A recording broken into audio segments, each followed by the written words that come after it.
नमस्कार, स्वागत है एक बार फिर से आप सभी का आपके अपने चैनल हनुमान सेवा परिवार में।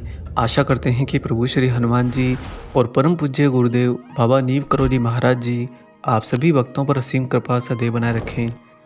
दोस्तों, भक्त और भगवान का क्या रिश्ता होता है? एक भक्त भगवान का लगता क्या है आखिर? इस बात को अगर समझें तो हमेशा सदियों से सारे गुरुओं के द्वारा, यहाँ तक कि वेद पुराणों के द्वारा भी भक्त को हमेशा अपने भगवान का सेवक कहा गया है। भक्त हमेशा सेवा भाव में रहता है और जितना ज़्यादा वो अपने आप को भी ईश्वर की सेवा में हमेशा तल्लीन रखता है, उतना ही ज़्यादा वो यहाँ पर इस भौतिक जगत में माया के प्रभाव से बच पाता है। क्योंकि आप जितना ज़्यादा एक सेवक की तरह अपने ईश्वर, अपने गुरु के साथ रहेंगे, उतना ही आप उनके ज़्यादा पास रहेंगे। दोस्तों, इसे आसान भाषा में समझिए। सुधीर दादा, जो कि बाबा नीम करोली महाराज जी की सेवा में एक एक पल लगे रहते थे छाया की तरह। महाराज जी जानते थे कि सुधीर दादा इस भौतिक जीवन के अंदर अपने अंदर क्रोध का भाव कहीं पर ग्रहण करके बैठे हैं और उन्हें गाहे बजाए क्रोध आ ही जाता है। महाराज जी सुधीर दादा के क्रोध को मारना चाहते थे। इसके लिए बाबा ने सुधीर दादा को निरंतर सेवा में लगा दिया। निरंतर सेवा अर्थात बिना काम के सेवा, बिना बात के सेवा, नहीं चाहिए तो भी सेवा और चाहिए तो भी सेवा। ऐसी सेवा में लगाया सुधीर दादा को, आप यकीन नहीं करेंगे। महाराज जी कहते कि दादा पानी लेकर आओ। सुधीर दादा पानी लेने के लिए जाते और ज्यों ही पानी वाले स्थान पर पहुंचने लगते, उससे पहले ही महाराज जी की फिर से आवाज़ आती कि दादा हमारा कंबल लेकर आओ। सुधीर दादा दौड़ कर आते और महाराज जी का कंबल लेने के लिए दूसरी दिशा में भागते। ज्यों ही वह कंबल के नज़दीक पहुंचते, महाराज जी की फिर से आवाज़ आती, दादा हमारे लिए चाय लेकर आओ, दादा हमारे लिए पानी लेकर आओ। महाराज जी इस तरह से पूरे समय सुधीर दादा को यहाँ वहाँ भगाते रहते। इसका तात्पर्य क्या है? महाराज जी सुधीर दादा को हद से ज़्यादा अपने पास रखते। ऐसा करने के कारण ही सुधीर दादा यहाँ पर इस भौतिक जगत के अंदर माया के प्रभाव से बच पाए और अतिशीघ्र उनके अंदर से उनकी इंद्रियों का प्रभाव समाप्त हो गया। इसीलिए दोस्तों, सेवा का भाव हमेशा से भक्त और भगवान के रिश्ते का मूल आधार रहा है। आप यहाँ तक कि ईश्वर के स्वयं के अवतरण से भी जब पूछेंगे, कभी मुलाकात होगी, तो वो खुद भी यही कहते हैं कि मैं भी ईश्वर की सेवा करता हूँ। जितनी ज़्यादा सेवा करते हो, उतना ही ज़्यादा आप उनके सानिध्य का रसपान करते हो। दोस्तों, लेकिन कभी आपने सोचा है कि भगवान भी भक्त की सेवा करते हैं? ये बहुत ही अनूठा अनुभव है। लेकिन ऐसी कई घटनाएं हैं जहाँ पर भगवान स्वयं अपने भक्त की सेवा करते हैं। जब भक्त की करी गई सेवा एक सीमा को पार कर जाती है, अपने ईश्वर, अपने गुरु से इतना ज़्यादा एकाकार हो जाती है कि भक्त की जो भगवान के लिए तड़प है, उस तड़प की गति से ज़्यादा स्वयं भगवान की अपने भक्त के लिए हो जाती है।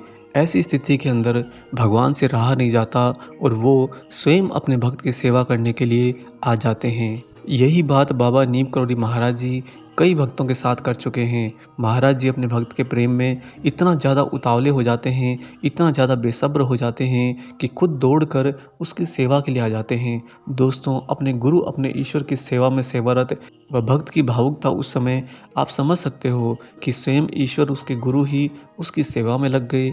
आज आपको महाराज जी का एक ऐसा अनूठा किस्सा सुनाते हैं जहाँ पर बाबा अपने ही भक्त के सेवक बने। दोस्तों, लखनऊ की टीटागढ़ पेपर मिल में श्री एम बिलाल नौकरी करते थे। बाबा उन्हें रमेश नाम से पुकारते थे।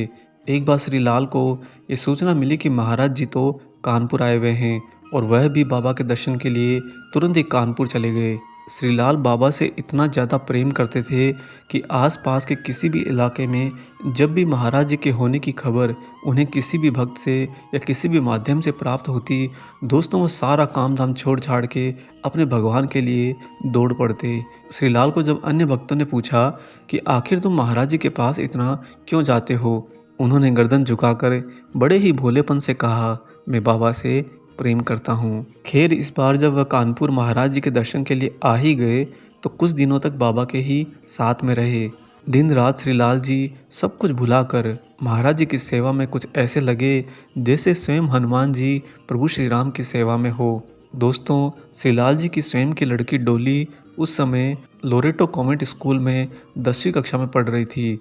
लोरेटो कॉन्वेंट स्कूल जाना माना स्कूल है। उसकी परीक्षा उस समय नज़दीक थी। फीस जमा करने की तिथि भी निकल गई थी। इधर महाराज जी की सेवा में लगे हुए श्रीलाल को ये बार बार चिंता हो रही थी कि यदि अभी भी फीस न जमा हुई तो उसकी परीक्षा का क्या होगा, कहीं उसकी लड़की डोली परीक्षा से वंचित ना कर दी जाए। और दूसरी तरफ श्रीलाल की एक और आदत थी कि जब वह महाराज जी की सेवा में उपस्थित होते तो जब तक महाराज जी स्वयं नहीं कहते उन्हें जाने के लिए, वह कभी बाबा को छोड़कर नहीं जाते। दोस्तों, आप यूँ कह सकते हैं कि श्रीलाल के प्राण में, उनकी श्वास में स्वयं बाबा जी बसते हैं। महाराज जी को उन्होंने अपने रोम रोम, अपने श्वास में बसा रखा है। इस हद तक की सेवा वो बाबा की करते थे। उस समय जो उन्हें अपनी पुत्री डोली की फीस भरने की चिंता हो रही थी, क्योंकि वह जा नहीं पा रहे थे और इस कारण से वहाँ पर उसकी फीस जमा नहीं हो पा रही थी। उसकी इस चिंता से बाबा स्वयं भी अवगत थे। थोड़े दिन और रुकने के बाद में जब महाराज जी कानपुर से चले गए तो श्रीलाल वापस लखनऊ आए। घर आते ही तुरंत वह डोली के स्कूल में दौड़े दौड़े पहुँचे उसकी फीस जमा करने। मन में बार बार महाराज जी को याद कर रहे थे कि हे प्रभु, लाज रखना मेरी, सब कुछ तुम्हारे हाथ में छोड़ा है। दोस्तों, श्रीलाल जी मन ही मन में ये बात दोहराते हुए पैसे हाथ में लिए तेज धड़कनों के साथ में वह डोली के स्कूल पहुंचकर प्रिंसिपल के कक्ष में गए।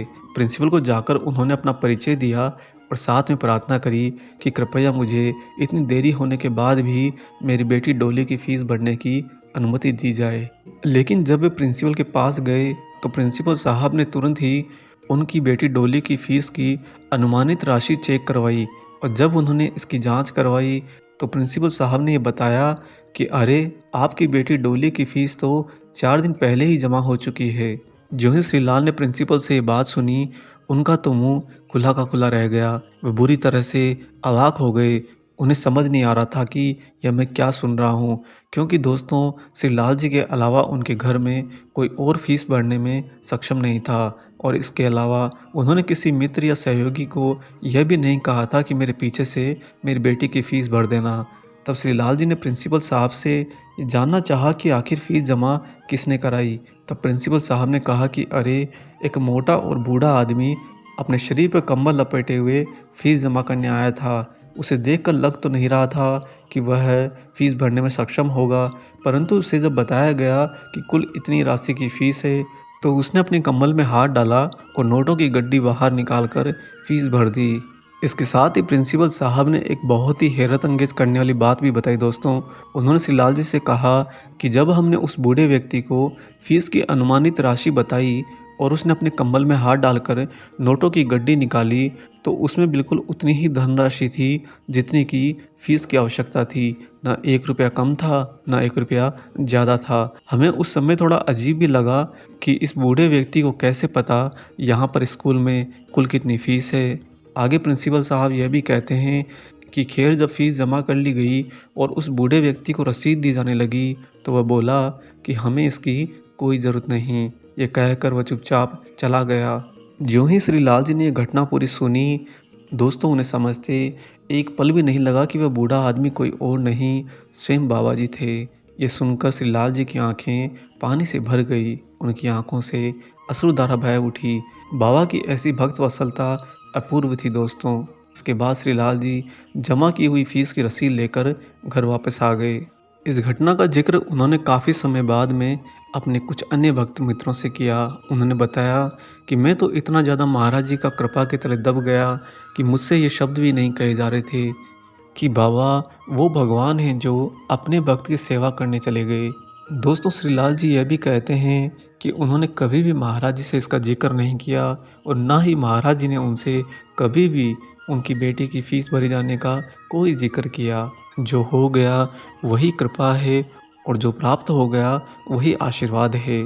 दोस्तों, इस घटना का मुख्य गूढ़ अभिप्राय ये है कि वास्तव में हम जब अपने ईश्वर पर विश्वास करते हैं तो कहीं ना कहीं जाकर हमारा विश्वास एक धार पर पहुंच जाता है। उस धार के या तो हमें अगले पल आगे होना होता है या फिर हम एक कदम पीछे ले लेते हैं।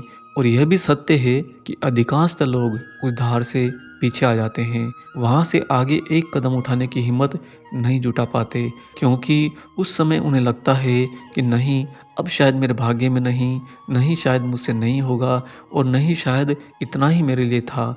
ऐसी बातें उसका विश्वास डगमगा देती हैं और वह उस अंतिम धार से लौट जाता है। लेकिन हम आपको ये बता दें कि जीवन में जब आपका विश्वास डगमगाने लगे, दोस्तों उस समय, बिल्कुल ठीक उस समय अपने विश्वास को फिर से ज़िंदा कीजिए और खुद से कहिए कि अब तो मैं पीछे नहीं जाऊँगा। अगर आपने ये बात उस समय बना ली, तो आपकी उस बात की लाज ईश्वर स्वयं रखते हैं। ईश्वर स्वयं उस समय आपके सेवक बन सकते हैं। ईश्वर स्वयं उस समय भक्त के सेवक हो जाते हैं। दोस्तों, जो कहा जाता है कि सेवा करके आप भगवान तक पहुंच सकते हो, वही भगवान जिन तक आप सेवा करके पहुंचते हो, आपके पहुंचने के पहले ही आपके सेवक हो जाते हैं, आपकी सेवा में आ जाते हैं।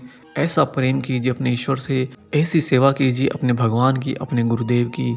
आशा करते हैं आज का ये भावुक प्रसंग आपको ज़रूर पसंद आया हो। वीडियो अगर अच्छा लगा है तो जाने से पहले इसे लाइक कर दीजिए और अगर आप चैनल पर नए हैं तो चैनल को सब्सक्राइब कर लीजिए। मिलेंगे बहुत जल्दी ही एक और ऐसे ही नए अंक के साथ। तब तक अपना और अपने माता पिता का संपूर्ण ख्याल रखिए और परम प्रभु श्री राम जी का निरंतर गुणगान करते हुए बाबा हनुमान और बाबा नीम करोली महाराज जी की निस्वार्थ होकर सेवा करते रहिए। जय सिया राम।